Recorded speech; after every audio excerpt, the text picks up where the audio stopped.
What's up, everyone? I just wanted to drop this quick video out to everybody because I saw something tonight. I'm on the road doing work again, so I've got some time on my hands. Of course, everybody knows this whole thing about Joe Rogan that's going on. Cancel culture is in full swing. The mob is coming after him like there's no tomorrow, right? Every day there's something else coming out just trying to get him delegitimized, illegitimized, and just get him away, get him quiet, get him off the air. That seems to be the theme of the last 2 weeks. And I saw a video that came on CNN. It was on there, one of the little hot take videos that just pop up everywhere. Like I said, it was pretty crazy. So let's check that out, and then we're going to break it down after the fact because it's just too good to ignore, people. Kat, you wrote on Twitter about Spotify. You went viral for a comment about it yesterday. Tell us your point of view first about this Spotify mess, because it's really dominated the week. Yeah, what I think is interesting about the backlash against Spotify vis-a-vis Joe Rogan is that people are fundamentally angry about not being able to stop his audience from wanting news that is bad for them, wanting something that's bad for them.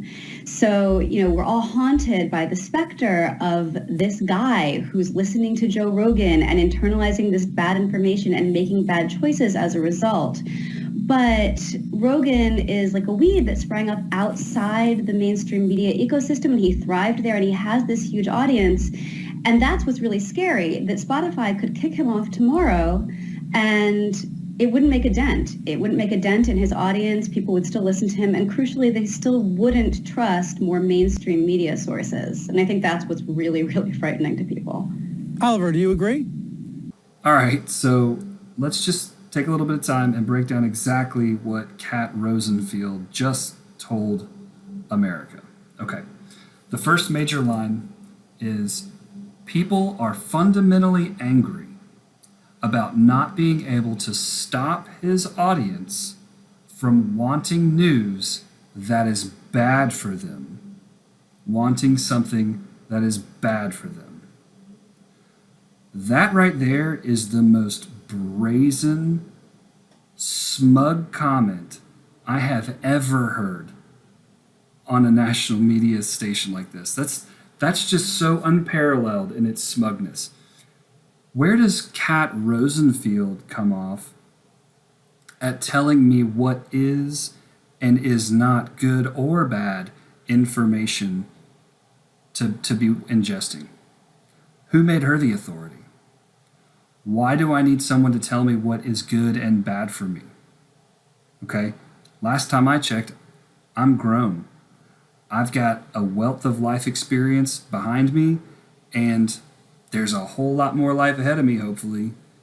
But what I've been through so far, I think I know a little bit about deciding things for myself. She doesn't want me deciding things for myself. People are fundamentally angry about not being able to stop his audience from wanting news that is bad for them, wanting something that is bad for them. That's just unbelievable. I can't believe they put that out there. All right. So next, we're haunted by the specter of this guy who's listening to Joe Rogan and internalizing this bad information and making bad choices as a result. Okay, so I guess I'm that guy that listens and internalizes the bad information that Joe Rogan gives me, okay? I have an hour commute to and from work every single day. I listen to a lot of books on tape. I listen to a lot of podcasts. About 3 years ago, I was listening to a podcast. Joe Rogan was a guest, and I said, man, this guy is not just the Fear Factor guy. Like, he's pretty interesting. I'm going to go check him out. So I started listening to his podcast. That was 3 years ago. I listened to maybe 3 or 4 Joe Rogan episodes a week. Okay? I am definitely that guy listening to bad information. And we'll get to my bad choices here in a second, but Joe Rogan's episodes are 3 hours long at a minimum. Sometimes they're his comic friends, Sometimes they're MMA guys and the conversation deteriorates and you just laugh. It's hilarious, okay? It's not going to make everybody laugh, but it makes me laugh. And it provides a huge reprieve from the oppression that is mainstream media in today's world, okay? It is a relief from all of that nonsense. And when he talks to people that are experts in their field, he talks about things like, of course, like the coronavirus. He talks about that all the time because, quite frankly, that's all that people are talking about these days. It's getting a little ridiculous, okay? But he doesn't just talk to some dude off the street. He's talking to the guy who basically helped invent the delivery mechanism for the vaccine, okay? He's talking to people who have done extensive studies on the things that he's talking about, whether it's silly stuff like UFOs or the lost city of Atlantis.